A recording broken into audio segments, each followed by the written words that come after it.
The courtroom was unusually still that morning. Sunlight poured through tall windows, casting long shadows across the polished wooden floor. Students, clerks, and legal observers filled the benches, their eyes shifting between Elena Kagan at the front and Jasmine Crockett standing near the center. There was a quiet anticipation, a sense that something important was about to happen. The topic of the day was one that affected everyone in the room: privacy in the digital age. The balance between security and individual freedom, and how laws impacted people's daily lives. Jasmine adjusted her notes briefly, but didn't rush. Her calm presence made it clear she wasn't here to shout or dominate. She was here to be heard, and everyone noticed immediately. Elena Kagan, seated across from her, gave a polite nod, a signal that the conversation was about to begin. The room leaned in, sensing the tension, but also the potential for a meaningful exchange. Elena started first. Her voice was measured, deliberate, and polished. She spoke about the historical importance of safeguarding both national security and personal freedoms. She referenced legal precedents and emphasized that policy decisions needed careful oversight. Every word was precise, a reminder of her years of experience. She asked Jasmine a pointed question: how could her perspective ensure safety while protecting personal rights? The question was not hostile, but firm, meant to challenge Jasmine to think beyond immediate examples. Jasmine didn't respond immediately. She let the question hang in the air for a moment, giving herself and the audience time to reflect. Then she spoke, her voice clear and deliberate. She began by acknowledging the importance of legal structures and precedents, showing respect for Elena's experience. But she shifted the focus subtly. Instead of debating only legal theory, she brought the conversation into real-world impact. She described everyday people: students, workers, families whose digital lives were affected by policy decisions.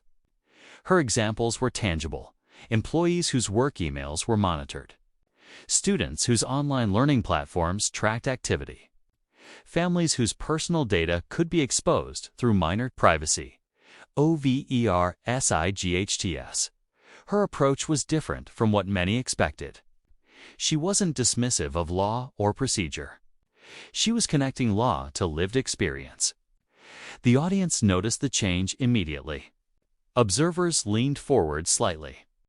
Even Elena's expression shifted. A subtle acknowledgement that Jasmine had reframed the discussion. Elena tried to respond, steering the conversation back toward the legal framework. She outlined complex scenarios, asking how policies could protect citizens without exposing them to unintended risks. Jasmine listened carefully, nodding at points of agreement. Then she answered, not by contradicting Elena, but by showing how legal principles and human consequences could align. She explained that privacy protections didn't weaken enforcement, they guided it. Policies could be both legally sound and practically responsible. If lawmakers considered the real-world impact on people's lives, the audience began to sense the shift. Jasmine's tone wasn't confrontational. It was grounded, thoughtful, and persuasive. She spoke slowly enough for everyone to follow, but with enough urgency that the room felt engaged. Her words made abstract legal concepts relatable. People could imagine themselves in the scenarios she described, feeling the uncertainty, the discomfort, the invisible pressure of rules applied without context. Elena, noticing the audience's reaction, pressed further. She asked Jasmine how her proposals could be applied in practice without creating loopholes that might compromise security. Jasmine anticipated the concern. She suggested practical frameworks for transparency, where policies could be drafted with input from multiple stakeholders: legal experts, technologists, and everyday citizens. She explained that this approach wouldn't just protect privacy. It would build trust, making systems more effective rather than more restrictive. By now, the momentum in the room had clearly shifted. The audience, previously focused on the legal debate, was now considering the human perspective Jasmine had brought to the forefront. Students whispered quietly, and clerks exchanged glances, recognizing the balance she had created. She wasn't attacking Elena or the law. She was expanding the conversation, adding depth and clarity. Jasmine's body language reinforced her words. She remained upright but relaxed, hands gently resting on her notes. Her eyes scanned the room occasionally, inviting connection without seeking confrontation. This subtle confidence made her arguments feel less like a challenge and more like guidance. People began to see the debate as collaborative rather than combative. As part I drew to a close. The tension in the room didn't vanish, but it transformed.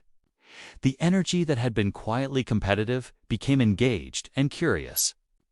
Elena paused, reflecting on Jasmine's points, while the audience absorbed the reframed discussion. The opening had established the stakes, not a battle of authority, but a thoughtful exploration of law, technology, and human impact. By the end of this first exchange, it was clear that Jasmine hadn't just answered questions. She had shifted the conversation itself. She had moved the focus from abstract legal theory to real consequences, subtly steering the momentum while maintaining respect for expertise and precedent. The courtroom was no longer just waiting for answers. It was waiting to see where this dialogue would go next. This first part set the stage for a deeper exploration. It wasn't about winning or losing. It was about perspective, clarity, and the beginning of a conversation that promised to challenge assumptions and illuminate practical truths. By the time people left their seats for the next segment, the mood had changed from expectation to curiosity, from tension to engagement. Jasmine had set the tone, and the debate had just begun. The courtroom felt different as part 2 began. The earlier tension had shifted. Curiosity replaced quiet anticipation. Elena Kagan leaned forward slightly, ready to assert her perspective again. But now she faced someone who wasn't just responding. Jasmine Crockett was actively guiding the conversation.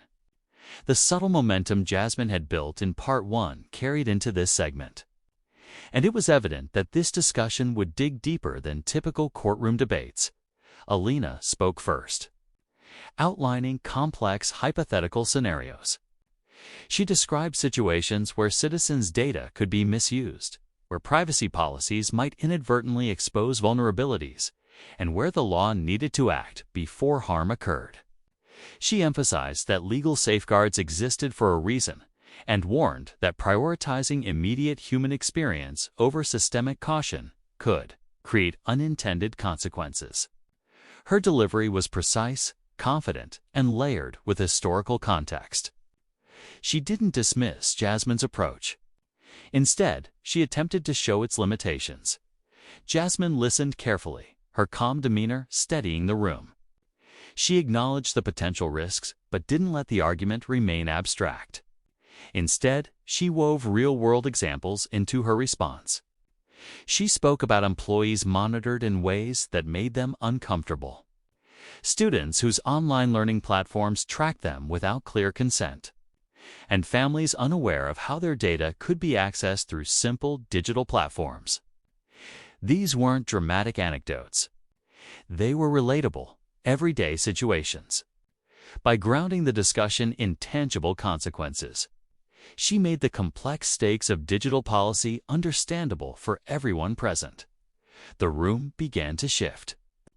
Observers leaned in, quietly recognizing the power of connecting legal theory to lived experience. Even Elena paused briefly, processing Jasmine's framing. Jasmine wasn't undermining the law.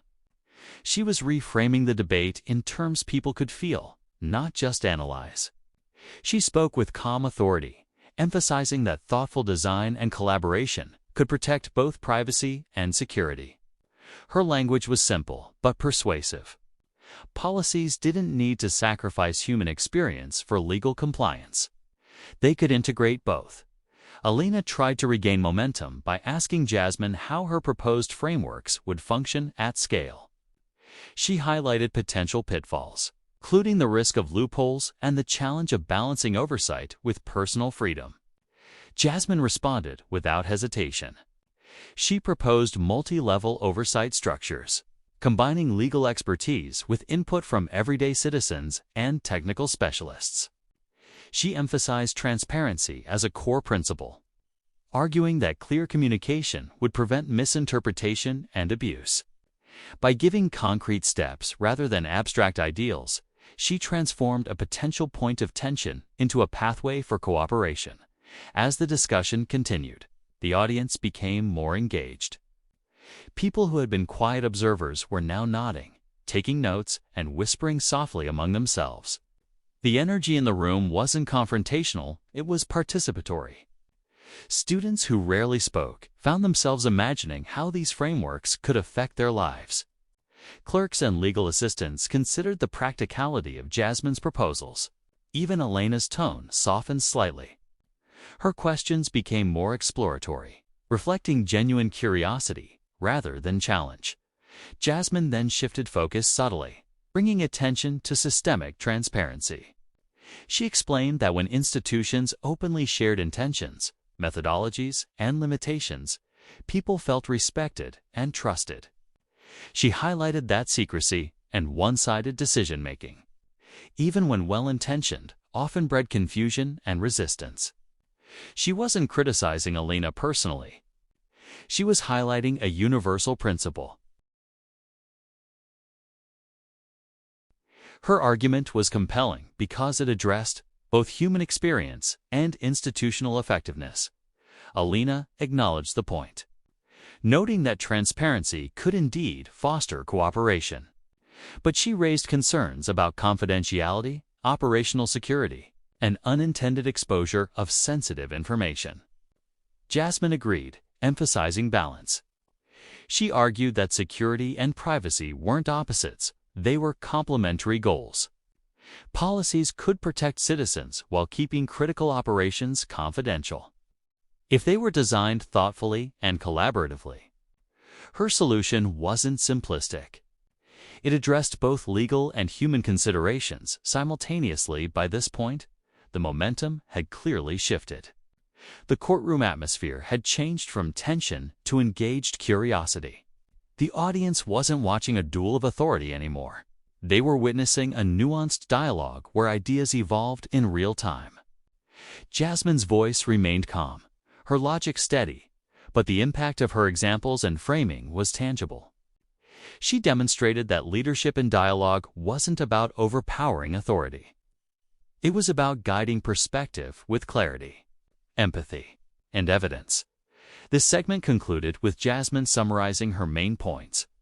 Policies should integrate human experience. Transparency fosters trust. Collaboration strengthens effectiveness. And privacy and security are interdependent. She didn't present her perspective as the final answer. She positioned it as a framework for thoughtful consideration, inviting dialogue rather than confrontation. Elena, for her part, leaned back slightly, processing the points raised. Her questions became reflective rather than argumentative, signaling that she was considering Jasmine's approach seriously. The audience felt it too. The energy was no longer about conflict, but about insight, reflection, and the possibility of real understanding. By the end of Part 2, Jasmine had shifted the momentum decisively. She had taken complex, abstract legal discussions and rooted them in human impact, creating a space for collaborative thinking. Observers left the segment recognizing the power of framing, a debate not as a battle of authority, but as a pathway to shared understanding. The courtroom was now aligned toward exploration, not confrontation, and the stage was set for deeper engagement in the next part. This part demonstrated that influence comes not from dominance, but from clarity, empathy, and strategic reasoning. Jasmine had established herself not as an opponent to be countered, but as a guide whose perspective compelled thoughtful reflection, a subtle, yet decisive shift in the flow of the conversation. The room had changed again as Part 3 began. The earlier tension had transformed into a quiet focus, a shared anticipation that both Elena Kagan and Jasmine Crockett could feel. The audience leaned forward instinctively, knowing that the discussion had moved beyond theoretical law or abstract principles. This was now a debate about practical consequences, ethical responsibility, and balancing competing needs in a world increasingly governed by digital systems. Elena began by raising scenarios that were more complex and nuanced. She described situations where rapid policy changes could create unintended consequences. She talked about security breaches, potential misuse of data, and how overemphasizing personal privacy without clear safeguards could sometimes weaken institutional authority.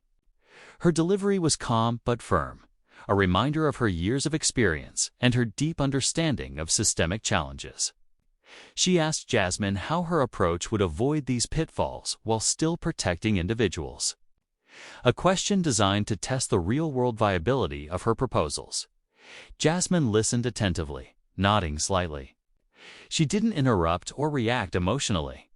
Instead, she responded with a perspective that bridged both sides of the argument. She acknowledged Elena's concerns as legitimate and emphasized that effective policy required foresight, structured implementation, and continuous oversight. She introduced the idea of multi-tiered monitoring systems that combined legal review, technical evaluation, and citizen input. By layering these safeguards, Jasmine argued, it was possible to protect both individual privacy and the system's operational integrity. The courtroom energy shifted noticeably. Observers began to grasp the clarity in Jasmine's reasoning. She wasn't dismissing the challenges Elena presented. She was integrating them into a comprehensive solution. This subtle shift made the discussion less about opposition and more about collaboration. Her examples were concrete but relatable: students' educational records, employees' digital communication, family data stored on everyday platforms. She demonstrated how structured transparency could prevent misuse while maintaining trust. Elena countered by questioning scalability. How can these frameworks work across millions of users? She asked, her tone curious but cautious. Jasmine smiled slightly and responded with a simple, relatable analogy. She compared large systems to neighborhoods. If residents communicate clearly, establish boundaries, and hold each other accountable, the neighborhood functions safely. Similarly, digital systems could scale effectively if designed with feedback loops and clear transparency. Her analogy resonated. The audience nodded, understanding a complex concept in plain terms. The discussion continued at a fast pace. Jasmine shifted focus to human behavior, emphasizing that compliance was often more effective when people understood the reasoning behind rules. She cited examples where opaque policies led to resistance or circumvention, not because individuals were malicious, but because they felt disconnected from the system's purpose. By involving stakeholders at every level, she explained, compliance became a shared goal rather than a forced requirement. Elena acknowledged the point but asked about potential risks of over-involvement. Could too much citizen input slow critical processes? Jasmine responded calmly, proposing a balance. Input should be structured, limited to strategic oversight rather than operational minutiae. The aim wasn't to slow systems, but to ensure that policies reflected both law and lived reality. This balanced approach reassured observers that Jasmine's proposals were practical, not idealistic. The room felt electric, yet composed. Jasmine's language was clear, her examples vivid, her logic airtight. She didn't dominate the conversation. She guided it, inviting Elena and the audience to explore solutions together. Observers could feel the momentum shifting further. Where Elena had begun part 3 with a firm stance rooted in authority, Jasmine now influenced the tone and direction of the discussion. She had transformed the debate into a space of collaborative problem-solving rather than challenge, as the conversation moved toward solutions. Jasmine highlighted a key principle. Policy isn't effective if it ignores people. Legal frameworks matter, but they must coexist with human-centered design. She outlined 3 practical steps: transparency in intent, structured citizen involvement, and iterative review to adapt policies based on outcomes. These steps addressed Elena's concerns while advancing Jasmine's core argument that privacy and security could coexist. Audience members started whispering quietly, reacting to the clarity and practicality of Jasmine's vision. Students leaned in, clerks scribbled notes, and even Elena paused to reflect, her tone now exploratory rather than defensive. It was evident that Jasmine had achieved a subtle but significant shift in momentum. She wasn't just presenting ideas. She was framing the debate itself, turning theoretical challenges into actionable considerations. By the end of Part 3, the courtroom felt less like a formal debate and more like a collaborative dialogue. Elena's questions had become reflective, almost consultative. Jasmine had successfully integrated legal rigor with practical, human-centered solutions. The energy in the room had shifted completely. The audience was engaged. The participants were thoughtful. And the discussion now carried a sense of purpose rather than opposition. Jasmine concluded the segment by summarizing the balance. She had established policies could protect privacy and security, but only if designed thoughtfully with clear communication, stakeholder involvement, and ongoing evaluation. She didn't claim victory. She offered a framework for understanding and collaboration. Observers sensed the impact immediately. The momentum, carefully built through listening, connecting, and reasoning, had shifted decisively in her favor without diminishing Elena's authority or expertise. By the close of Part 3, the debate had transformed. It was no longer about asserting dominance or proving points. It was about creating understanding, exploring practical solutions, and shaping a discussion where both authority and lived experience mattered equally. Jasmine had shifted the entire momentum, not through confrontation, but through clarity, empathy, and strategic framing. The stage was set for the final segment, where the conversation would move toward resolution and forward-looking proposals by the time Part 4 began. The courtroom felt charged with focus. The discussion had evolved from theoretical law to tangible impacts and practical solutions. And every observer sensed the shift. Elena Kagan, though composed, now faced a dynamic opponent whose clarity and foresight had already reframed the debate. Jasmine Crockett stood poised, calm but authoritative, ready to guide the final segment with precision. The room seemed to lean forward collectively, expecting resolution, but not in the form of confrontation, rather. In understanding, Elena opened the segment with a series of pointed questions about implementation. She raised concerns over accountability,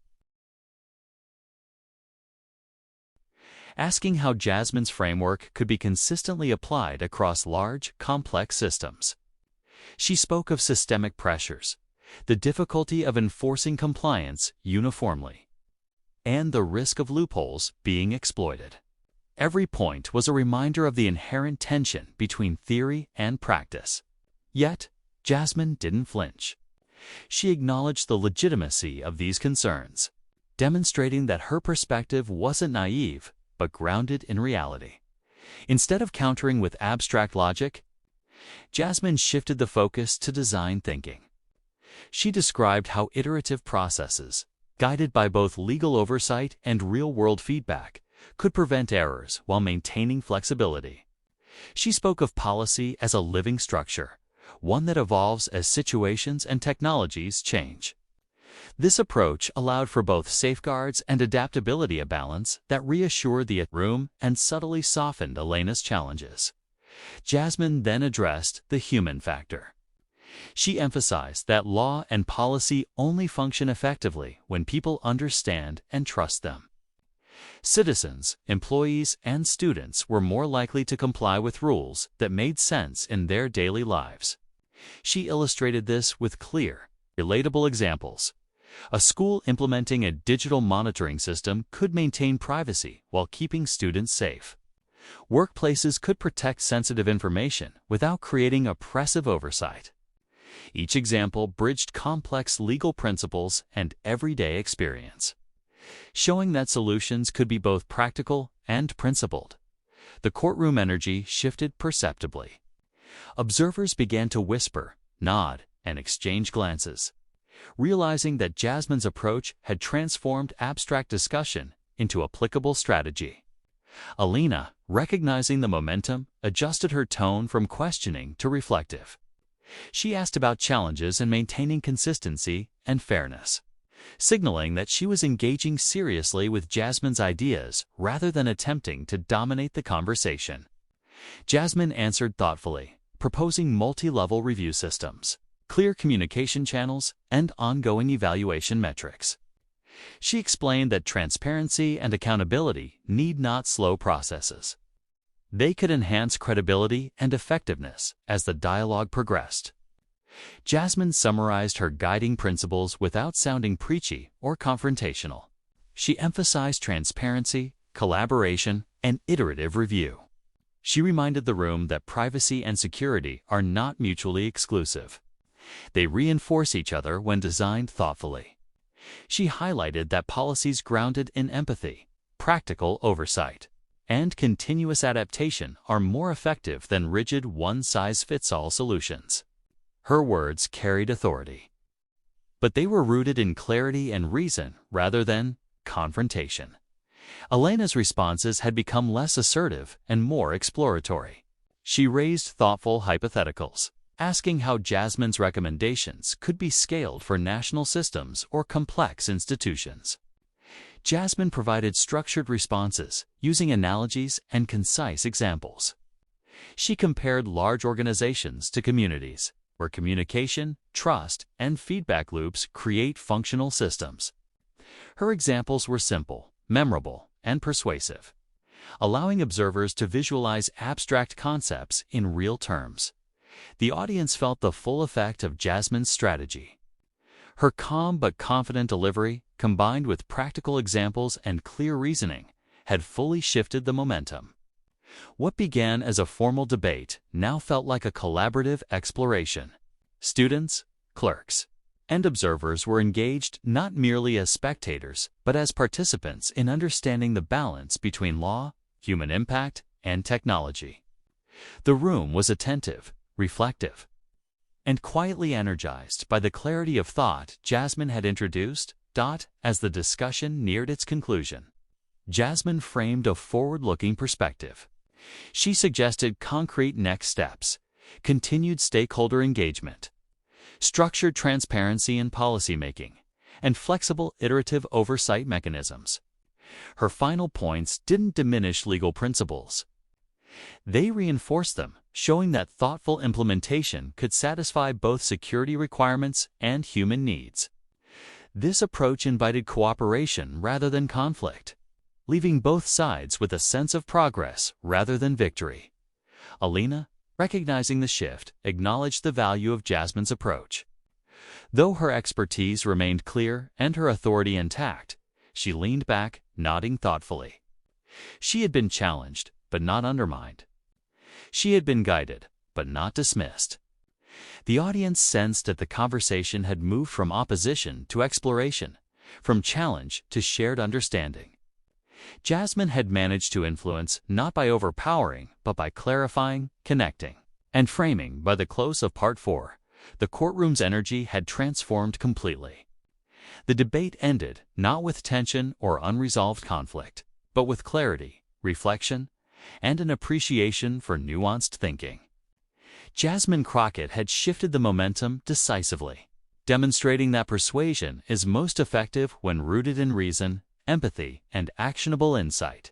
Observers left the room not thinking in terms of winners or losers, but in terms of solutions, collaboration, and the power of framing complex issues for practical understanding done through in that final segment.